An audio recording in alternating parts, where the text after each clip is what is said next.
Josie McDaniel Burkett, and as you have noticed, she is signing.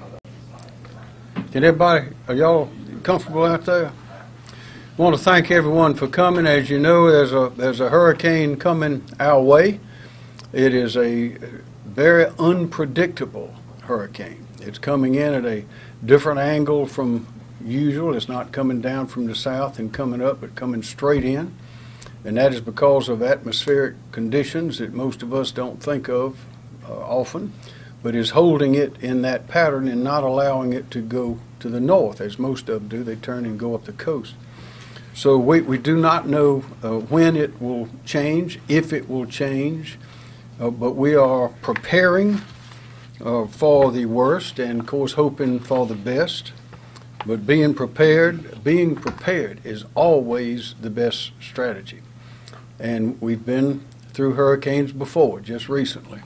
And I must say that our team in South Carolina, on the state and local levels and everything in between, including our private partners like the Red Cross and Harvest Hope, everyone is on alert, and we have already begun moving assets into place, and we are preparing.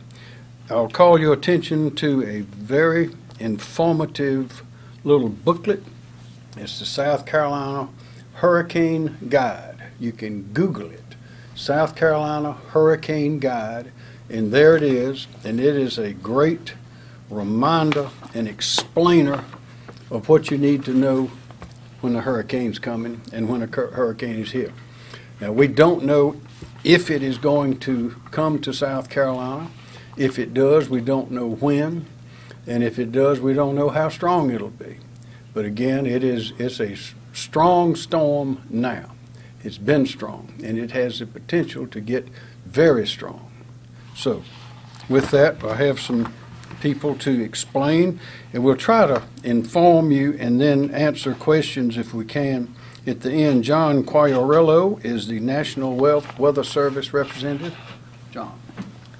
Thank you, Governor. Good afternoon. I'm John Quail with the National Weather Service. So right now, Tropical Storm Florence is located out in the central Atlantic with wind speeds of 65 miles per hour.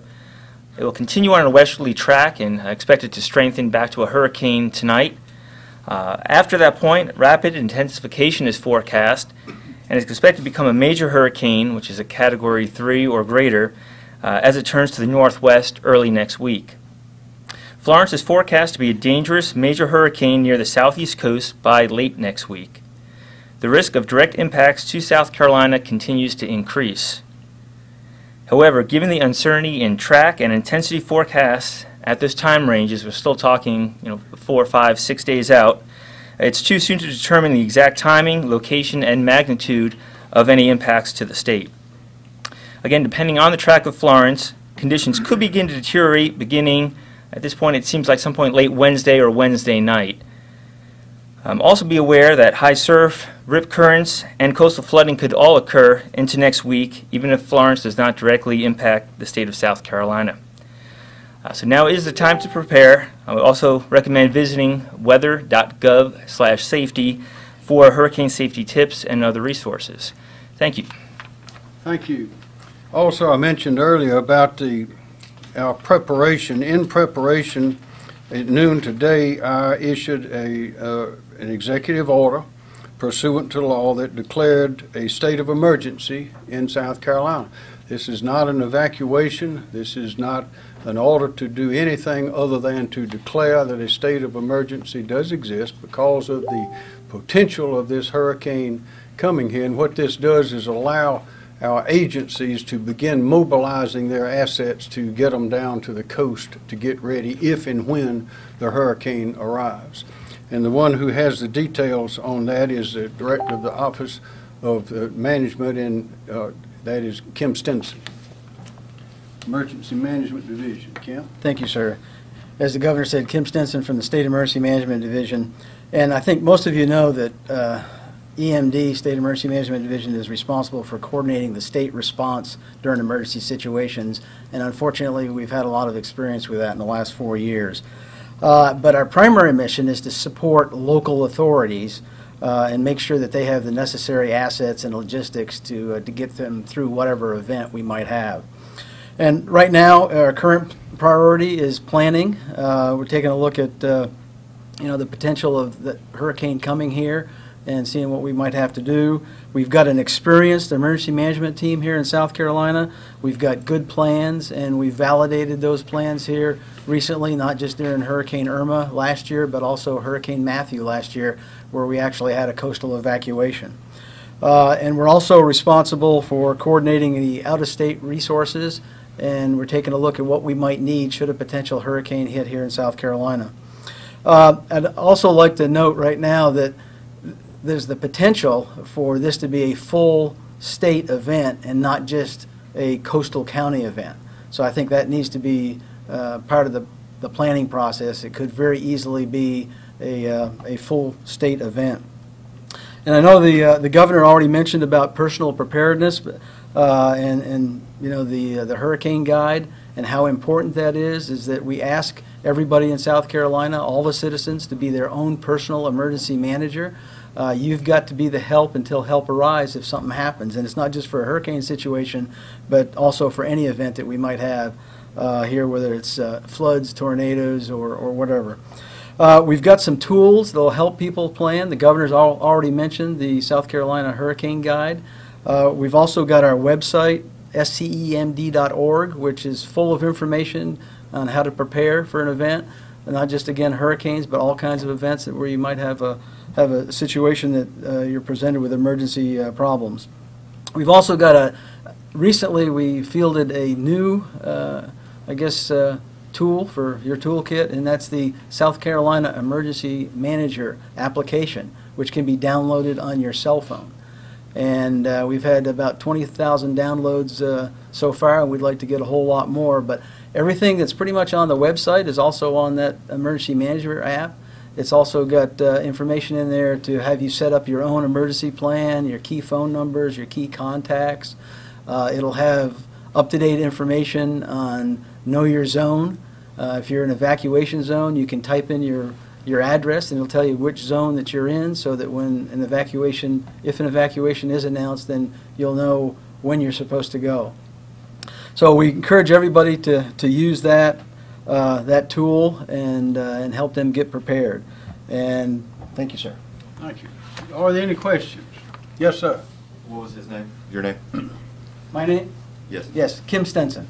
Kim Stenson. K-I-M-S-T-E-N-S-O-N. Emergency Management Division Director. O-N. S-T-E-N-S-O-N. I think I got it right. I think that's it. Governor, if Yes, sir. the Category 4 does make its way here, are you confident that we will be in good hands to have all the supplies we need to take care of it? If Yes. so, then why? Yes, because we are prepared to the nth degree. This emergency declaration that I issued has made the technical, legal authorization for things to begin getting done with machines and people moving to the coast. We're in constant communication with a wide variety of organizations that will be called into play, including the Red Cross and Harvest Hope that I mentioned, as well as many others. We've been in communication through the Department of Health and Environmental Control with the nursing homes and hospitals, constant communication. Because as you know, if and when a hurricane is coming, there are extra steps that must be taken by those institutions and organizations. And there's a lot of planning. We're planning across the board with constant communication. You may have noticed we had a meeting earlier today. We had everyone involved, as we always do, in the room there, to discuss all aspects to be sure that we are prepared. So the government organizations, state and local, are prepared, are preparing now for the worst, hoping for the best. What we cannot force anyone to do is we cannot force the citizens to also prepare. So that's why we're urging the citizens to prepare. Now is a good time, as Kim Stenson mentioned, to determine what papers you may need if you must leave your home. on shore and not be able to go back for a number of days, possibly. And we'll know more tomorrow. We'll know more the day after tomorrow. But based on what we know now, the situation is such that it is time to begin preparations in case the hurricane does come. And that would be medicines. If you need prescriptions filled, do it. If you want to alert people of your whereabouts, do it. All your animals, possessions that are irreplaceable, just be thinking about what to do, and we will be in communication from this location readily to provide the best updates that we can. And some confusion here for the folks watching. State of emergency, but no mandatory evacuations yet. No mandatory, way too early to make decisions like that. What we are saying is that we know that a hurricane is coming in our direction. We know that it is a strong one. We know we do not know what the chances are that it will hit us, or if so, what kind of blow or where, and we don't know precisely when. But we know that it's coming, and we know that we need to take precautions. Even if we just have strong winds and a lot of rain, that can cause dislocations. We need to be ready for that. So what we're urging people to do is to prepare yourself for a hurricane. Very simple. Would voluntary evacuations be premature at this point, do you think? We're not calling for evacuations at this point. This is set. May want to leave the state voluntarily. I mean. Well, anybody can leave whenever they want to. We're not calling for anyone to leave at this time. Is there like a drop dead time where you feel like you have to make a call on mandatory evacuations? We'll do it at the appropriate time, depending on what happens to the hurricane. You see, it's an interesting experience in the weather and climate and geography and all that to try to calculate based on past records. We've looked at records of past hurricanes, where they began, where they ended up, what their strengths were, and you can see those lines as you see them on television. They're all over the map. But trying to predict one is very, very difficult. But I assure you that we have the capability of watching and determining, along with the National Weather Service and other outlets, to determine as best we can to give the right kind of warnings and the right kind of information. And why come out so early? Is just a better safe than sorry information? Better safe than sorry, always. I mean, it's a beautiful day outside, people playing football today, and probably the last thing on anybody's mind is a hurricane. But if you look at that weather map on television, and you can see there's a big one, could be very big, that right now is headed in our direction. So we're urging people to get ready. Get ready. Just like they got ready to play these football games today, there's a lot of readiness that went into that. We want all of our people to get ready just in case it does come. Governor, the Governor of North Carolina issued one yesterday. Yes, sir. Is there any reason it wasn't done yesterday? Can you comment? It wasn't time yesterday. Are you not concerned that for some parts of the state, local governments and relief efforts have already been strained in the past couple of years by the other major events that we've had? Just the opposite. I would say that in the last few years we have had experience with hurricanes, recent experience, and the people in those positions today are many of the same ones who were there last year, the year before that, and the year before that with floods and hurricanes. So we are highly experienced in many capacities. I think we are as experienced and prepared as government organizations and auxiliary organizations can be. What we are urging is that the citizens prepare themselves as well, as I have mentioned. Was that North Carolina declaration something that spurred you today?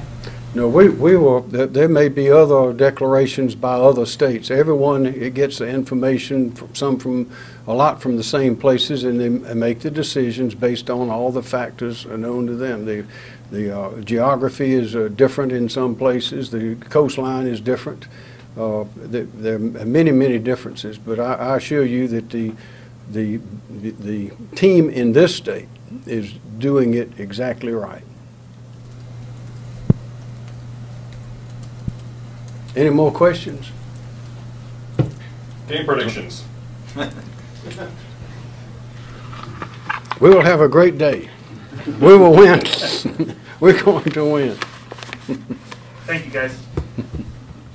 Thank you.